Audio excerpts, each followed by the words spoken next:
बिस्मिल्लाहिर्रहमानिर्रहीम। अस्सलाम वालेकुम। मैं हूं बिलाल अहमद। उम्मीद है आप सब खैरियत से होंगे। अरशद शरीफ पाकिस्तान के सीनियर सहाफ़ी एंकर जिन्हें कीनिया में बड़ी बेदर्दी के साथ कत्ल कर दिया गया।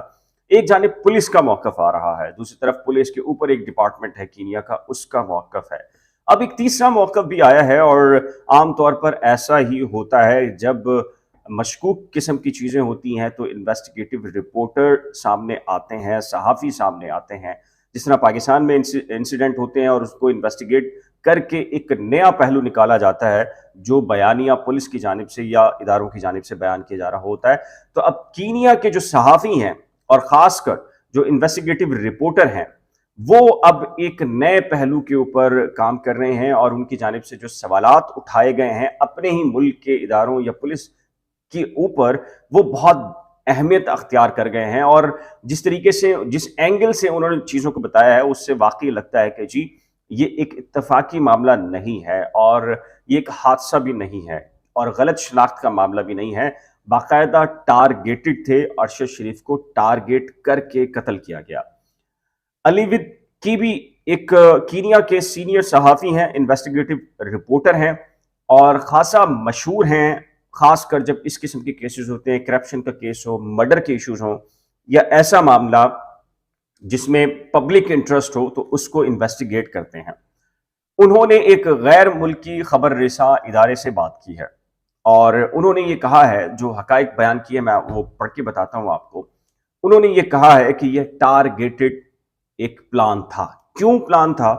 वो ये कहते हैं कि भी ये कहते हैं कि जी पुलिस रिपोर्ट के मुताबिक गाड़ी की दाएं जानिब 2 गोलियां लगी, जिस तरफ मकतूल बैठे थे। एक दाएं जानिब के दरवाजे और एक दाएं जानिब के टायर में गोली लगी।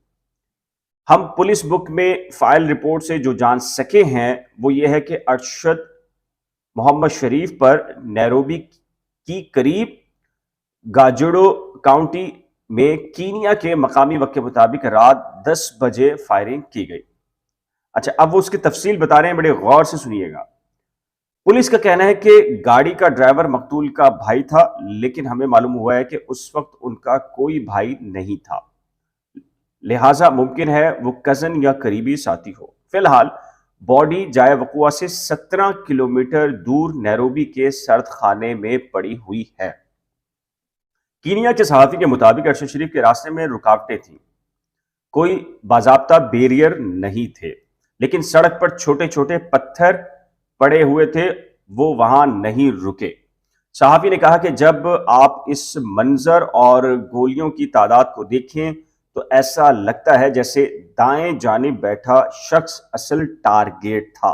जी हाँ, हम जो खला देख रहे हैं वो ये है कि जब आप किसी गाड़ी को रोकने की कोशिश करते हैं तो आप बताए बगैर गाड़ी चलाने वाले पर फायर नहीं करते, ठीक है, मीन्स कि आप वार्निंग देते हैं। फिर वो ये कहते हैं कि चूंकि कीनिया में कानून है कि पुलिस हथियारों का इस्तेमाल कैसे करती है।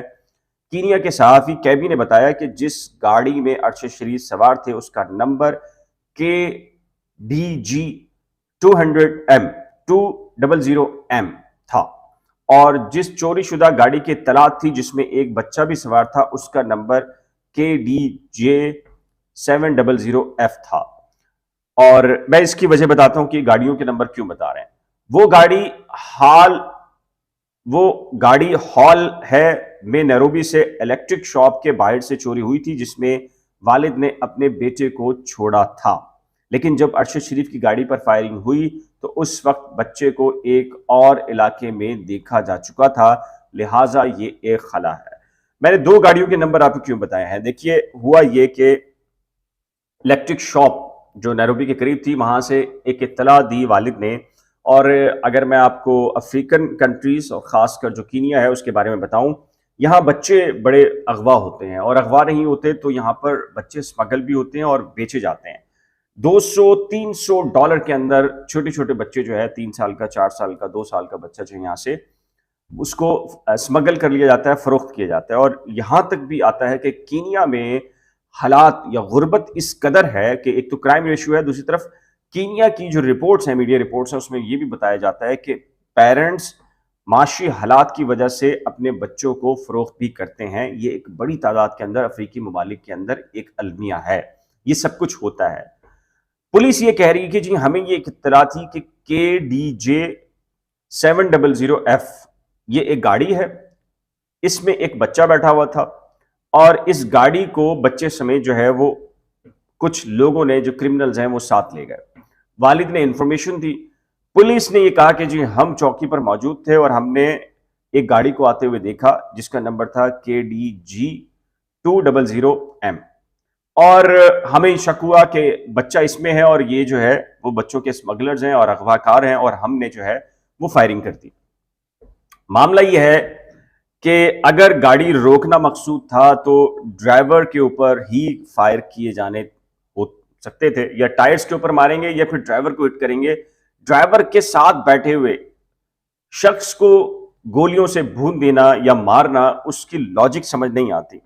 پہلی چیز تو یہ ہوتی ہے کہ اگر آپ احتیاط سے چیز کو روکنا چاہتے ہیں تو گاڑی کو نچلے حصے پہ ٹائر پہ ماریں گے تاکہ گاڑی رک جائے، اور اگر گاڑی نہیں رکتی اور آپ کا ٹارگٹ یہ ہے کہ یہ بھاگ جائے گا تو پھر آپ ڈرائیور کو ہٹ کرتے ہیں تاکہ ڈرائیور اگر مرے گا تو گاڑی الٹ جائے گی یا رک جائے گی تو آپ اس کو پکڑ سکتے ہیں۔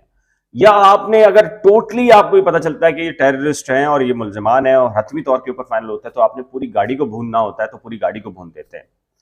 اب ظاہر ہے کہ ڈرائیونگ سیٹ کے اوپر ایک ڈرائیور بیٹھا ہے، اگر بچہ ہوتا تو وہ پیچھے ہوتا یا پھر مخالف جو سیٹ ہے اس پر موجود ہوتا، تو جو کینیا کی پولیس ہے اس نے ٹارگٹ کیا ہی جو دائیں جانب بیٹھے ہوئے ارشد شریف کو، اور پیچھے سے یعنی کہ جو فائر لگے ہیں وہ جو پیچھے کا شیشہ ہے وہاں سے وہ بلٹ نکل کر ارشد شریف کو ہٹ کیا اور پھر اس کے بعد وہ آگے نکل گئی، اور یہ خود ایک بلٹ جو ہے وہ ایک ہیوی بلٹس تھیں جو کہ نارمل جو پستول ہوتی ہے یا گن ہوتی ہے اس کی نہیں تھی، کیونکہ اس کی سپیڈ ایک فاصلے پر تھی اور اس نے اس کے باوجود سر کو ہٹ کیا، شیشے کو ہٹ کیا، سر کو ہٹ کیا، پھر وہ ایک اور اگلے شیشے سے نکل کر اس آر پار ہو گئی۔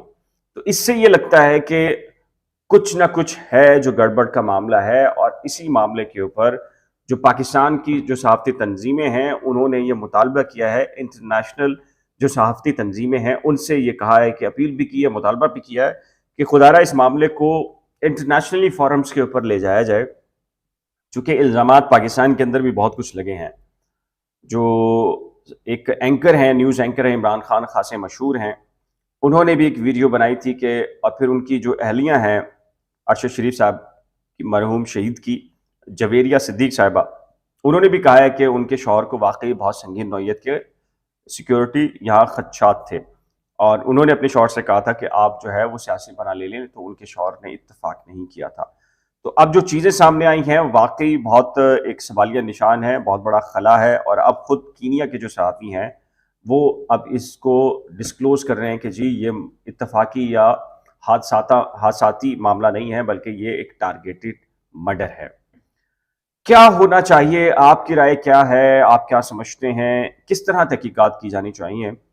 اور اس مرڈر کے اوپر آپ کیا کہتے ہیں؟ نیچے دیے گئے کمنٹ سیکشن میں اپنی قیمتی رائے کا اظہار ضرور کیجیے گا۔ ایک نئے ولاگ کے ساتھ جلد ملیں گے، لیکن جانے سے پہلے ایک ریکویسٹ کیجیے، اگر آپ نے کرنٹ افیئرز ود بلال اور نئی کھوج کو ابھی تک سبسکرائب نہیں کیا تو براہ کرم سبسکرائب، ویڈیو کو شیئر، لائک اور بیل آئیکن کو لازم پریس کیجیے گا۔ خدا حافظ۔